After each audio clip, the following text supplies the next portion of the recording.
Welcome to the Magnetic Marketing Podcast. This is a topic I love to return to every single time I start to hear the word recession showing up more and more often, or I start to see stocks do some crazy little jumble, or I start to hear things in the news that just make the ground feel a little bit more uneven.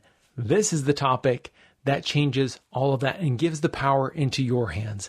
In this episode, we get to listen to Dan Kennedy and Susan Adams as they talk about selling to the affluent.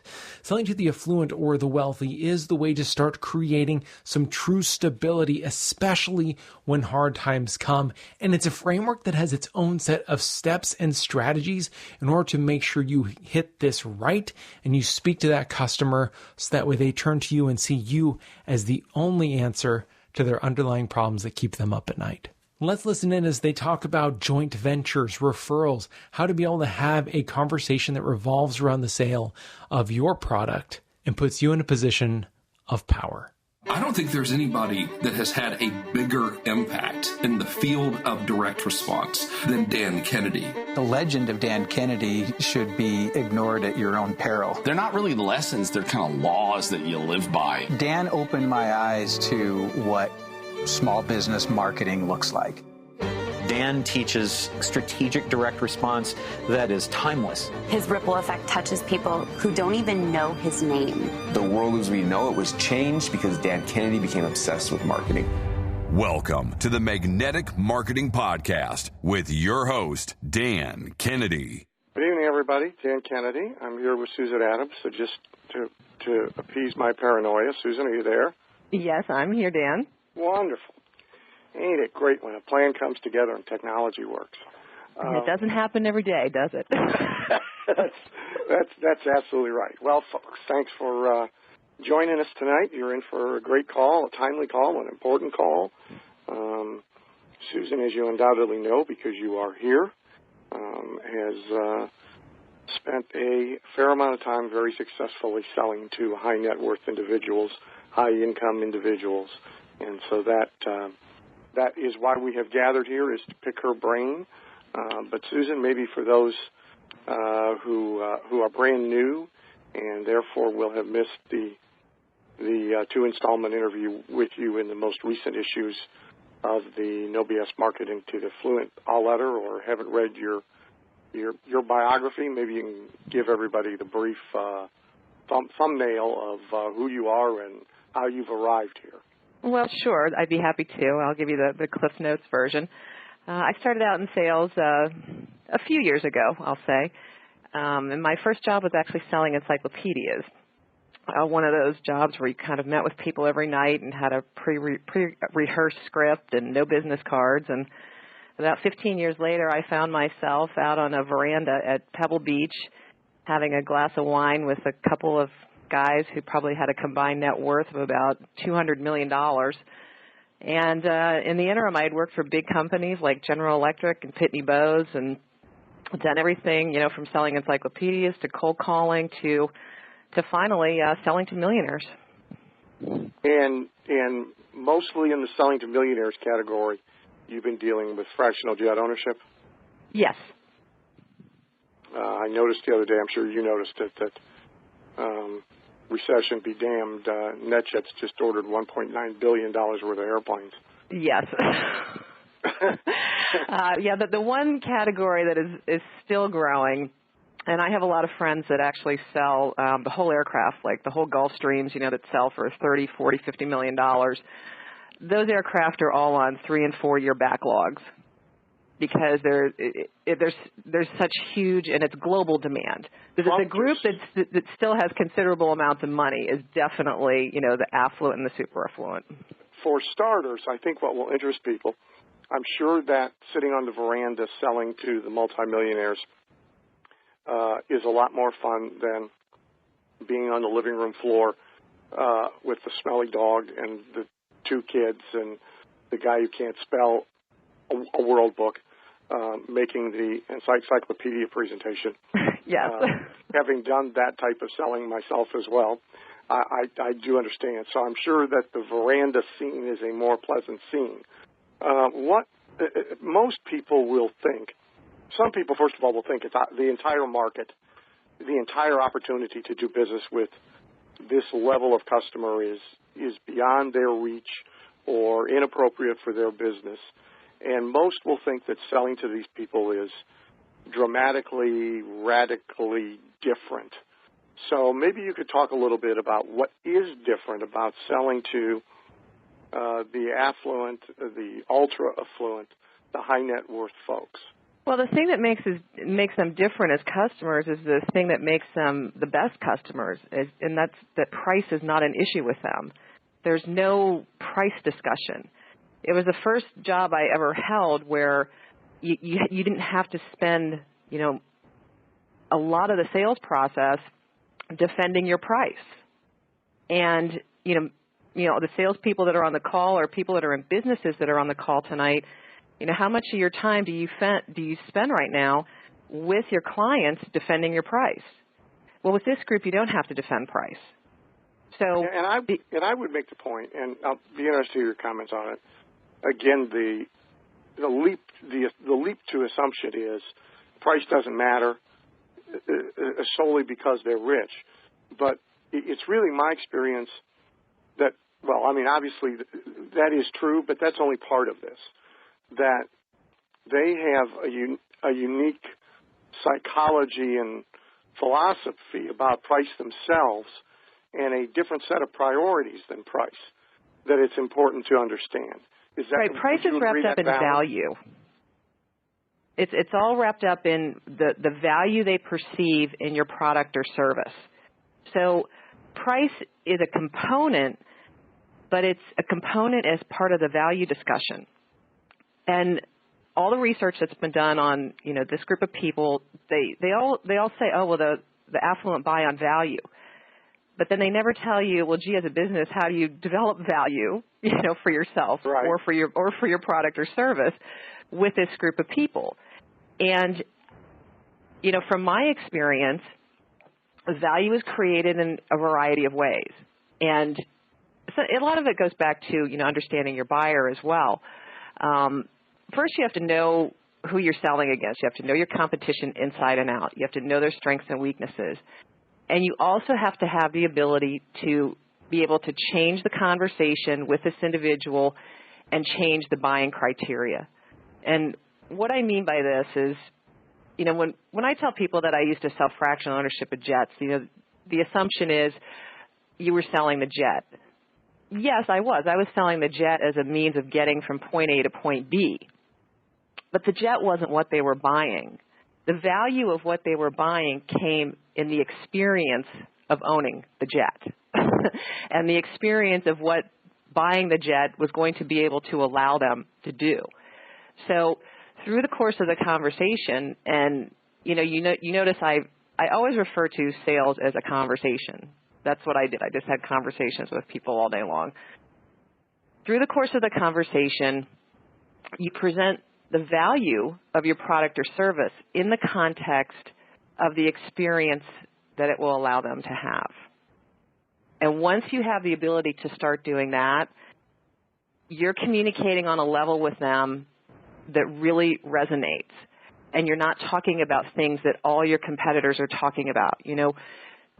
For instance, if you were just showing an airplane, and I learned this because I would watch people as they did it, the people who were aircraft guys, which I was not an aircraft guy when I came into this business, they would start talking about, the avionics and the engines, and I would literally watch, a CEO's eyes just glaze over. He could have cared less about avionics and engines. All he wanted to do was get in the cabin and say, yeah, this is a good size for me. I feel comfortable in the seat. The baggage will fit 4 sets of golf clubs. That was the extent of what he wanted to know about the airplane.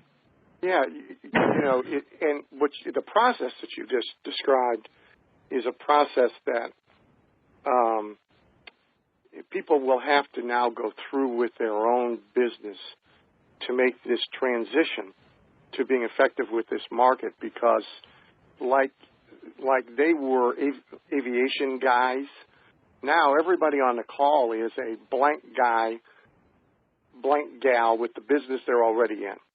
Yes. And so if there's a restaurant owner on the call, he's a restaurant guy at this point in the same way that those folks were aviation guys. And so people are so accustomed to talking about the products, the services, the features, the benefits. Right, explaining things more or less. That's right. That's right. And as they shift to these clients, they've got to make that change. I fly private myself. I don't own. I rent. But I had the same experience in initially finding the company I was going to do business with. Is people made the mistake of wanting to tell me, about engine parts and RPM and, and the thrust per foot of the engine. And I think it's important to understand different people are looking for different value. They were also, like for me, it is not about, although for many I know it's a status buy, a reinforcement of self-image. For me, it was totally about convenience and avoiding the hassle of the other means of getting there. And I think people get locked into one way of presenting what it is and what they do as a one-size-fits-all, where, as you say, at some point a conversation when you're selling big-ticket items to affluent people, a conversation is necessary to try and determine what the value is. So talk about ways that you get to understanding your buyer. Well, I think, that again, and you can go back to, there's been a lot of research certainly done on the affluent. And, something that I found very interesting that I don't see a lot of researchers talking about, they lump the affluent together in general terms. Right. As, okay, they're worth this much money, they're in this demographic. And they'll come back with general themes about them. I actually I'm a big believer in market segmentation. And I think especially if you're going to be marketing to this particular group of people and selling to them, I'll use age as an example. A guy in his 40s who, is worth $20 or $30 million is in a different mindset than a guy in his 60s or his 80s who is worth that same amount of money. And you can sell and market to people differently just based on what you know about them from their age group that they're in. Well, the married is very different than the single. Exactly. And I don't see anybody marketing and segmentation to the affluent. Everybody if you open the Wall Street Journal, which, I read religiously pretty much every day, almost all the ads are exactly the same. They're all targeting the same kind of buyer, and the ads are all very similar. They'll talk about exclusivity and things like that, but nobody is really trying to reach beyond those general themes and dig a little bit deeper, to find a message that really resonates because they understand the buyer. Even worse than the ads being the same and generic, the direct mail and the material sent out to leads when they raise their hands is the same in generic. So, I answer a lot of those ads as a student, and I'm amazed that there's no attempt to get even basic segmentation information like age, are you married, are you single, et cetera. Right, do you have small children, are you an empty nester, Right. And the few times that they do get it, they don't use it because they're clearly sending me a generic package. Or if I'm on a list, I'm getting a generic direct mail piece. And I rail against this all the time. I think it's a combination of stupidity and laziness. And it is something that the small business person can do that if they will, that big companies are either ignorant of or too lazy or just too big and bureaucratic and unagile to do. And that is to segment customers and prospects and tweak messages so that you're really running 5 or 6 or 7 marketing campaigns under one roof with Exactly. nuanced differences. Right, and the same goes back to even, how you sell to them. For instance, a gentleman who was in his 70s or 80s, I always called them Mr. and Mrs. We were never it was always a very formal relationship. Whereas someone that was in their 40s, they were in my age group, and if I called them Mr., they'd say, oh, don't call me Mr., call me Joe. So even those little subtle things, so if I was talking to someone who was, in his 70s and called him Joe, that was a big faux pas. So and I would say the majority of our owners, they were in their 60s more or less. That's where the bulk of them resided for this particular, and most of our owners had net worths of over $20 million, just to give everyone an idea of what market segmentation we're talking about. But I can tell you, I see that happening every day, that no one is making any effort to say to, someone in their 40s, for instance, for that person in their 40s, they're going to be much more in tune with the "you've made it" message, the "wow, you've arrived," than right. someone in their 60s. Because by the time you're in your 60s, you've been there for a while. Right. Yeah. And in your 60s, you're thinking about different things. You're saying, yes, so what, I've arrived. But in your 40s, that is a message that appeals to you. And so, and this goes across all the demographics of the affluent as far as I'm concerned. So it can be the millionaire next door, that you're marketing to in this way. But understanding just, age differences can make a huge, advantage for you in just how you market to these people. Well, and the brilliancy, one thing for people to catch here is to decide on the message that overlays what they sell to who they sell it to. So exactly. You've described a message category, the "you've made it" message. And this is, you deserve it, and this is something you do now that you've made it. This is, now you dine in a better restaurant. You're supposed to know about fine wines. You're supposed to buy better clothes, et cetera. And people have to sort of pick a message category and then pick a market category and then put their business into both of those things. What are some of the other mistakes? We've talked about a couple that you see people who are stepping up to marketing or selling to either millionaires or multimillionaires. What are some of the other mistakes you see them most commonly making? I see, especially, and you mentioned this before, the feature benefit selling. I do a lot of sales training now in the fractional market and the fractional real estate market, which is really, very high-end resorts. It's usually, 5-star resorts, and, they're touring people through and talking about granite countertops.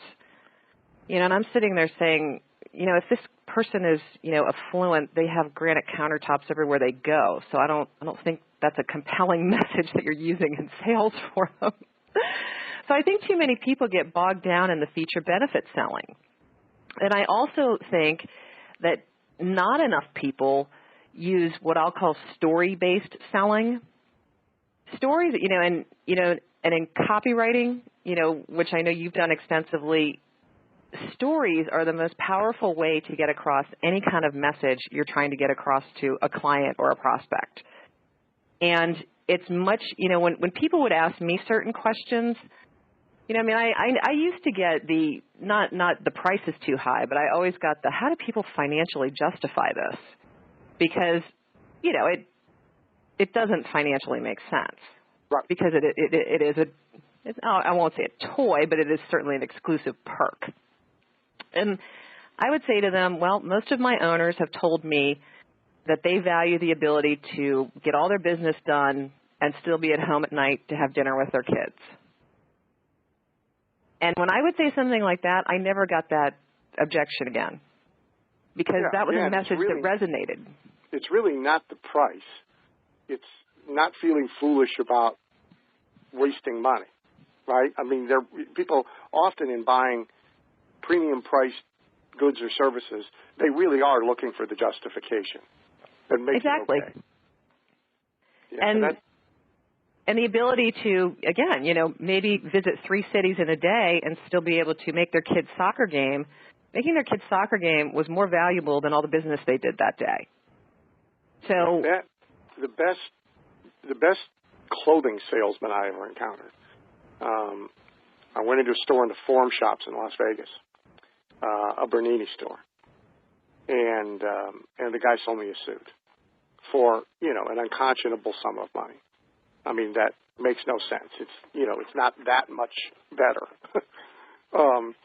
But to make it short, the guy, I asked about price at least 7 times, and he never answered me.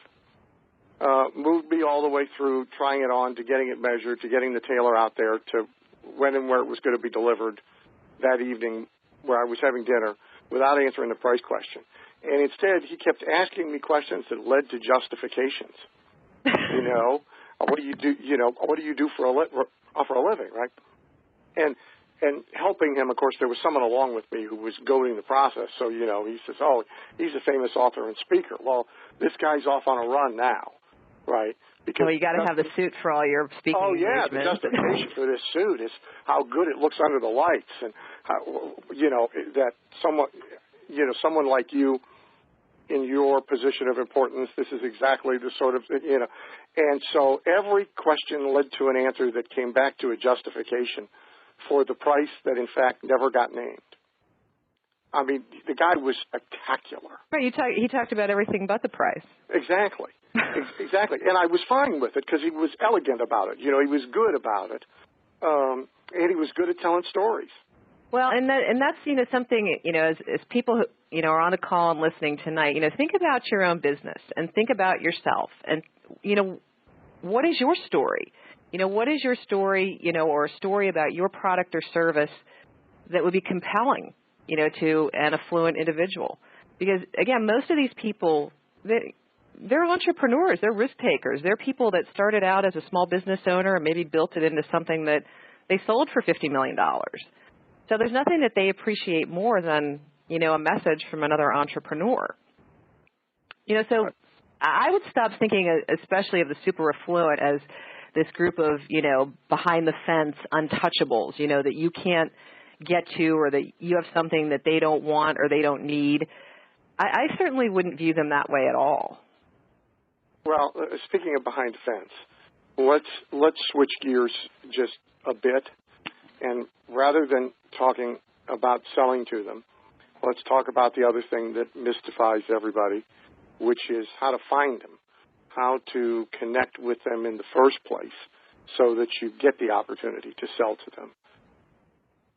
Well, I know in your book, which I thought, for anyone who's on the call that hasn't read the Dan's Affluent book, you really should, because I learned a ton in there. And, there was stuff, I had, Post-it notes all through it, with little notes on it that I made. So, from a marketing perspective, that's a great resource for anyone to say, hey, here's a great place to go to learn how to do direct mail and things like that.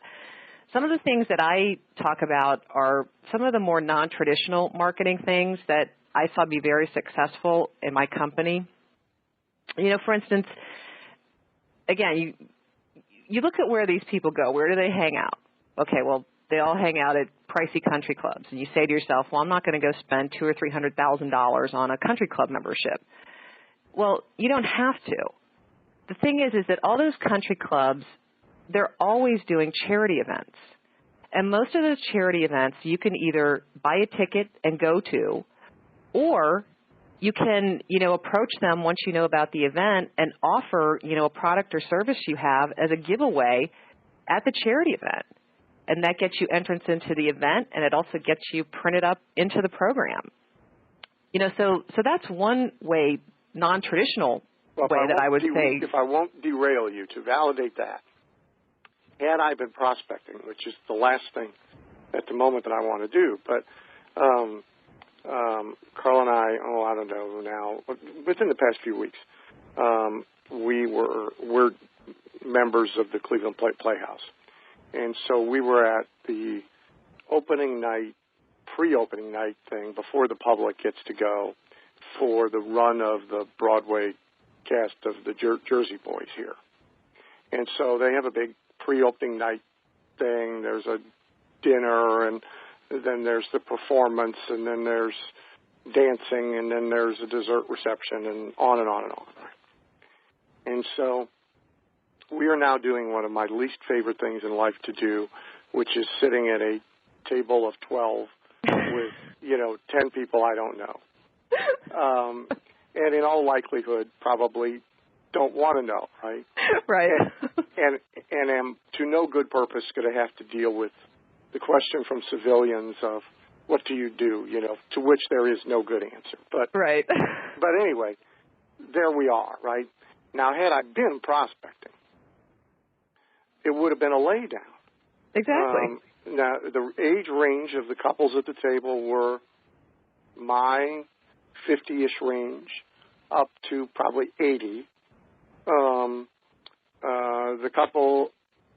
of the couples, the guy owns about a $10 million a year business here in Cleveland, in a particular type of financial services where we have other members. I have a couple coaching members. I even have a client he would probably know, which I chose not to mention. But even with the sort of intended not to cause probing further answer to what I do, it immediately led to, marketing questions. Right. Well, what do you know about this? And, I've been thinking about doing this. What do you think about that? This then gets picked up by two couples over, and they own a chain of a particular type of store. I know one of their stores.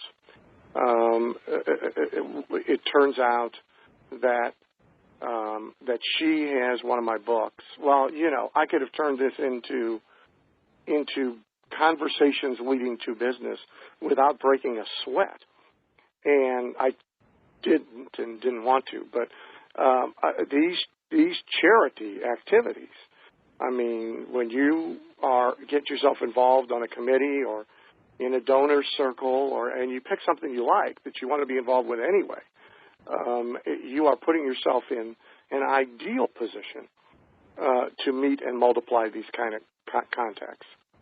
Right, and it's just more of a non-traditional way of marketing yourself. Well, yeah, it's non-marketing marketing, right?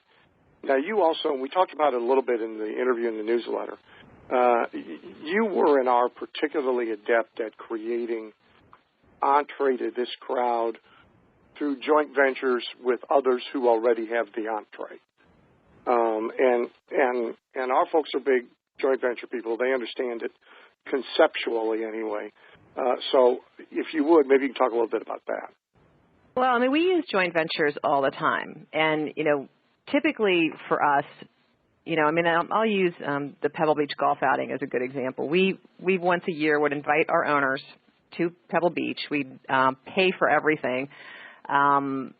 We'd give them 2 first-class tickets. If they wanted to take their jet, they had to pay for it. But what we would do is to offset all the costs, because it was really expensive. I think it came to $1 million. We would invite other partners in, and we would invite partners.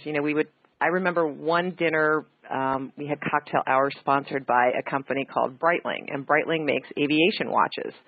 Well, these aviation watches sell for $4,000 to $5,000 a watch.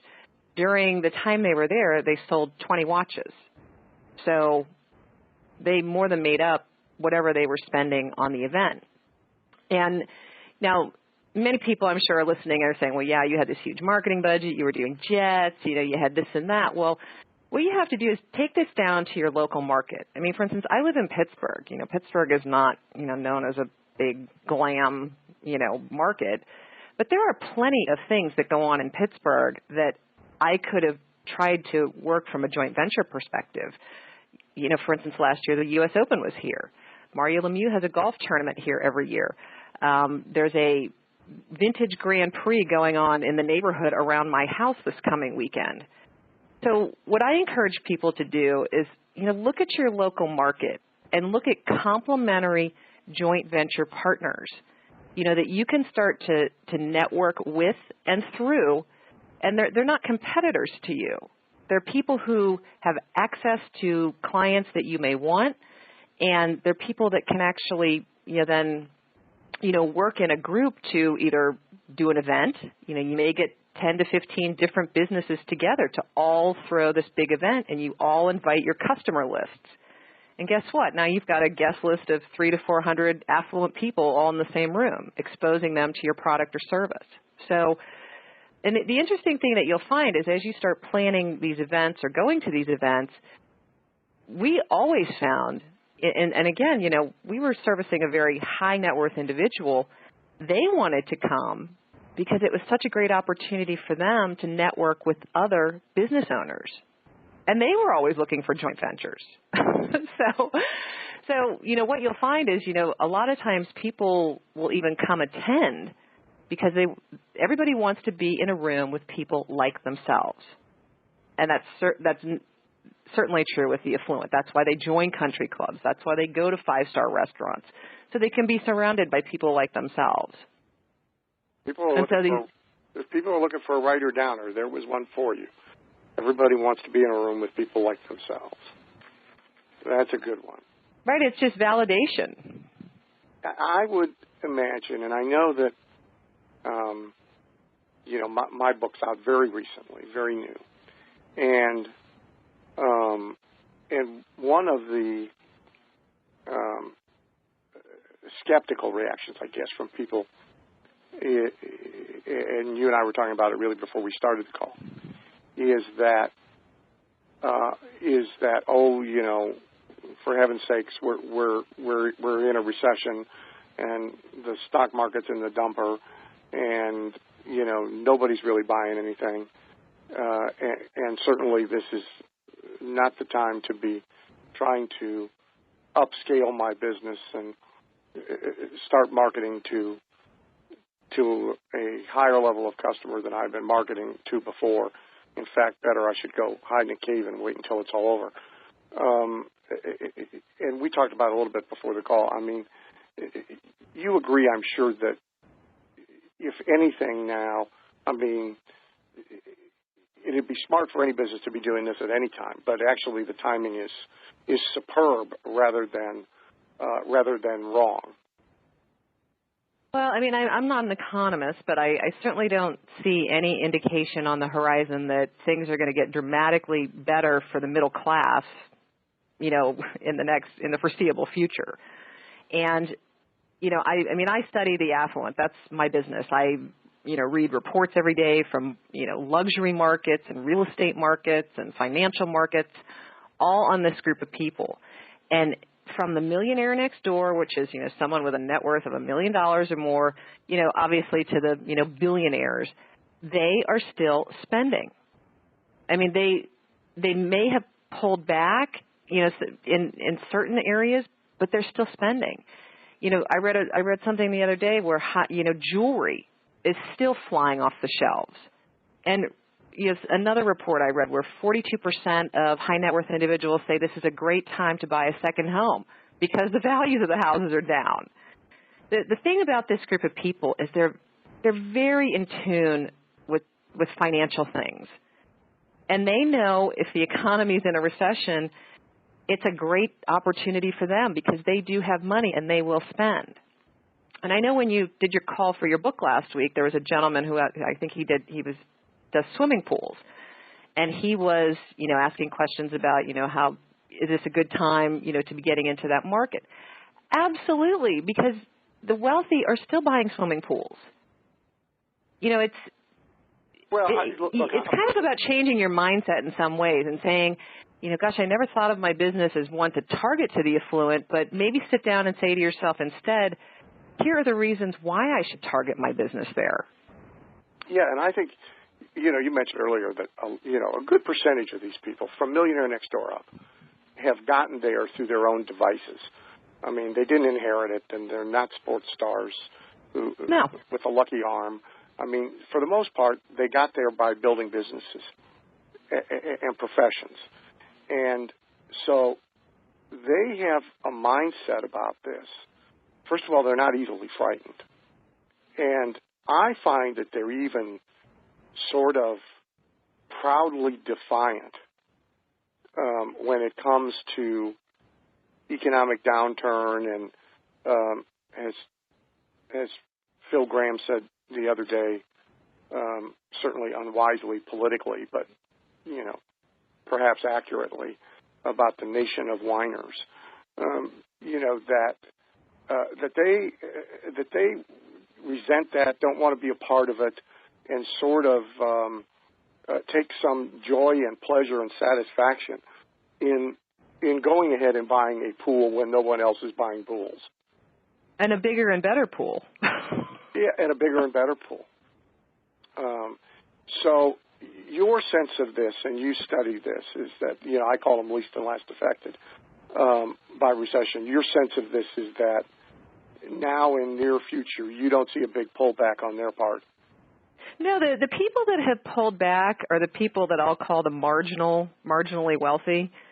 And when times are good, they're wealthy, but when times are bad, they're not, because their stock portfolios have been hit, their house value's been hit, so they're not wealthy anymore. Those aren't the people I'm talking about. I'm talking about the people that are, they're fine, regardless of whether the stock market gyrates by, 15% or, and their houses, these aren't people that were running around buying their houses in the bubble. Right. The one thing I can tell you about this group of people is they are so in tune with finance, the finance world. And I'll use one good example. One morning I was just making follow-up calls, and every single person I was getting said, "Can you call me back in 2 hours?" And I'm thinking, what is this 2-hour thing? Finally, I get this guy, and he goes, "The Fed chairman's speaking right now. Can you call me back in 2 hours?" And I realized all these people were watching the Fed chairman. Yeah, a normal consumer, they would tell you to call back in 2 hours because they're watching American Idol. Right.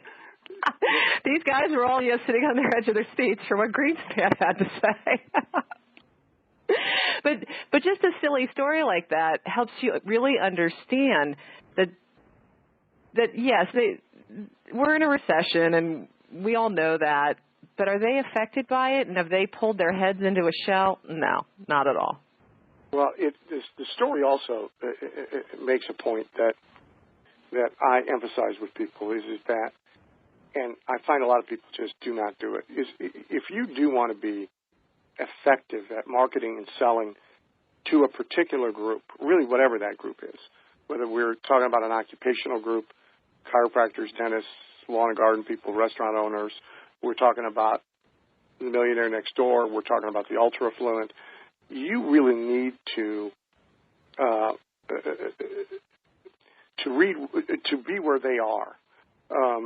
So you need to kind of get a grip on what they read and who they pay attention to and where they go and what their water cooler and cocktail party conversation is, and start reading those same things and watching those same things and being able to have those conversations, even if you are not yet in that same economic league. Would you agree? Yeah, and again, the Wall Street Journal, I never walked in one CEO's office that didn't have the Wall Street Journal sitting there. They all read the Wall Street Journal. And I'm not saying everybody has to go advertise in the Wall Street Journal. No, but read the Wall Street Journal. They're in tune with the financial markets.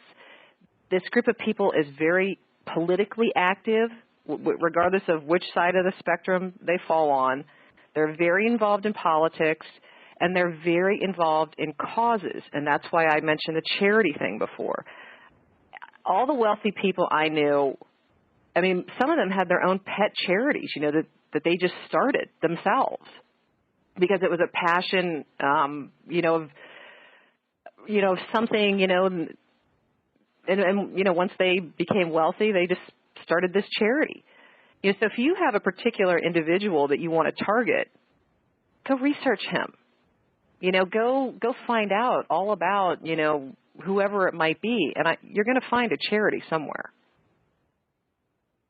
Yeah, I'm amazed at the salespeople who don't do research on individual prospects that they are going to make presentations to, or that are within a group that they are target marketing, especially since it's gotten so easy to do it. It used to be you had to go to the library. Right. Now you can just type somebody's name into Google, and you should be able to find out something about them. let me get to one last topic before we give people an opportunity to get at you with their specific questions and their own businesses. Let's talk a little bit about referrals. How this group or groups differ from others in the willingness to provide them, whether they can be incentivized, and of course it's my belief that they are, if anything, more multipliable, because the more affluent you are, the more you tend to look for peer recommendations, and since they're more valuable, one referral from one of these is like 10 referrals from everybody else. So exactly. What's your experience with the whole referral issue? Well, I mean, I can tell you, by the time I was in my territory, about 18 months, I got 50% of my business from referrals. And how I kind of built up this network, I mean, like when I first took over my sales territory, I contacted all, I mean, I only had like 50 or 60 owners, you know, I wasn't dealing with a huge customer base. You know, so I contacted all of them individually, and I sent them a letter and made my introduction, and I tried to talk to all of them personally. And what I can tell you is, you know, the people that I found who ended up being my best referral sources were the people who I solved problems for. So, for instance, you know, one particular gentleman, you know, something was always wrong on his catering order, you know, for all the catering that goes on the plane. Well, I got that fixed for him. And within like a month, he gave me a referral. I guess you would just call it the law of reciprocation. You know, once some people felt that I had done something for them, they were then willing to give me a referral.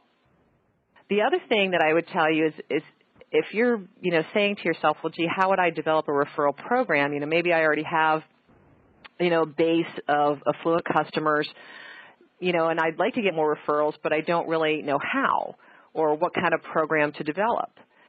You know, what I always say is go talk to your owners, go talk to your clients, and just say to them, you know, we're thinking of putting together a kind of a thank you referral program for our clients who refer other people.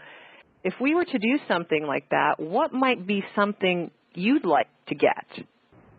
Because too many companies, you know, develop a referral program based on what they want to give. And what they want to give is not necessarily what the client wants to get. So the most powerful referral program can be developed with an incentive that, you know, the clients actually say, well, gee, if you were to do this, these would be the kinds of things I'd like to have. By the way, the great marketing formula in general is the template is, if we were to do X, what would you like us to put in X? And whether that's creating a seminar or creating a referral program or creating a new service, and then you get to go back to everybody and say, here, we built what you wanted. Now you're sort of obligated to participate in it. Exactly. Yeah, it's a great template. And the thing that you'll find is, you know, I mean, and I would always have people, you know, come up with, you know, well, this wasn't on your list, and I'd really like to have this. So I'd say, well, fine, let me go run it by management and see what they say. And they always said yes.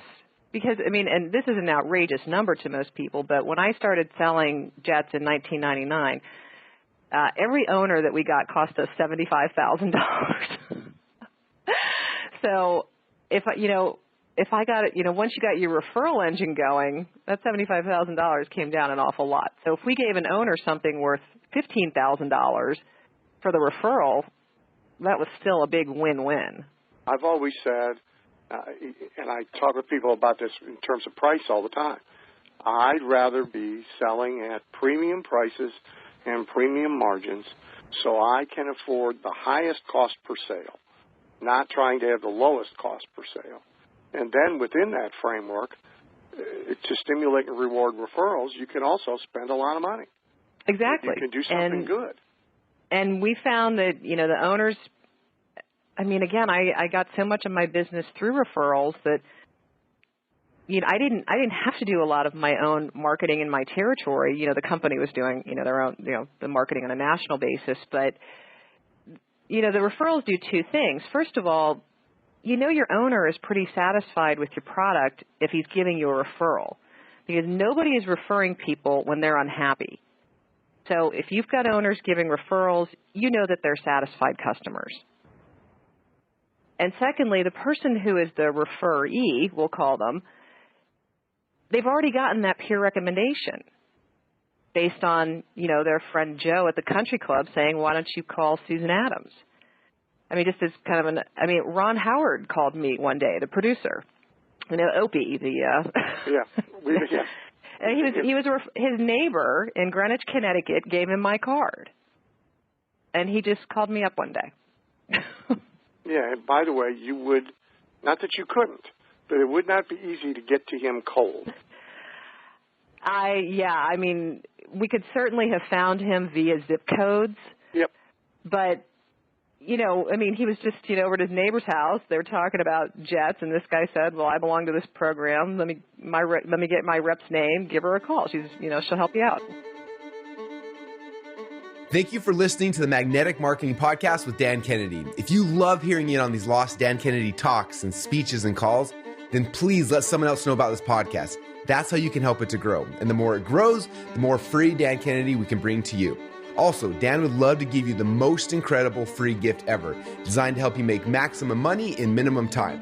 Now, this free gift comes with almost $20,000 in pure money-making information for free just for saying maybe. You can get this gift from Dan right now at nobsletter.com.